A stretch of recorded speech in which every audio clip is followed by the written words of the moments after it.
Hello everybody, once again, I'm Tyler Cunnington here with another episode of Fantasy Lacrosse Focus, bringing you a recap of week number 4.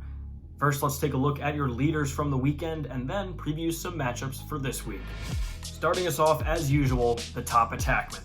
And for the first time all season, Denver leads the top of this list as both Jackson Morrill with 32 fantasy points and Ethan Walker with 30 had huge days against Providence. Next up was Jared Bernhardt, who tied Walker with 30 points after yet another great game versus the Scarlet Knights. Right below him, Stephen Rafis tied with Will York with 27 points each after they both led their teams in games that went down to the wire. And lastly, Michael Sowers, with 24 fantasy points, had 6 points versus Syracuse to keep Duke undefeated. Next up, the midfield.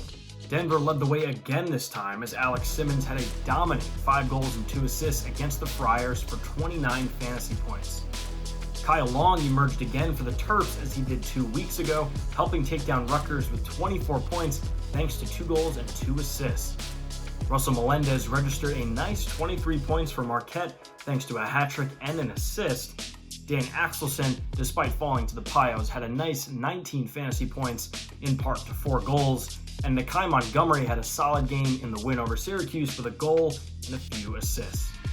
As for FaceOff, this week's top performer was Jake Naso. Naso dominated Cuse for a whopping 38 fantasy points thanks to 75% at the X, a hefty 14 ground balls, and a goal. TD Ierlan made his debut for the Pios and to no one's surprise, went a perfect 14 of 14 along with 10 ground balls for 29 fantasy points.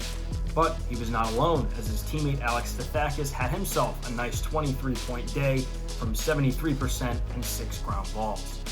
Lastly, Gerard Arceri had a bounce-back game versus Hopkins after failing to break 50% in his last 3 outings. His 79% and 8 ground balls were good for 27 fantasy points versus Matt Naruski, who actually edged him out in their meeting 2 weeks ago. And finally, before we wrap up the show this week, some rapid-fire matchups to keep an eye on for your lineup this week. First of all, any players on Georgetown versus St. John's. The Hoyas look to take advantage of a team that Denver beat up upon 2 weeks ago.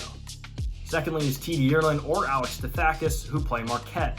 Stathakis had a great day the last times these teams met, and this duo isn't slowing down anytime soon. Third, despite lackluster performances this week, Joey Epstein and Connor DeSimone should bounce back for Hopkins with Michigan on deck. Fourth, Petey LaSala plays Richmond, who has a decent face-off unit, but LaSala has been dominant this year. And lastly, any of the usual suspects on Maryland, who face Penn State this week. That's going to do it here for week number 4. Be sure to stay up to date on all things fantasy by following myself and the rest of the crew on Twitter. And be sure to tune into the Fantasy Lacrosse podcast while you're at it. This has been Fantasy Lacrosse Focus. I'm Tyler Cunnington. Have a good one.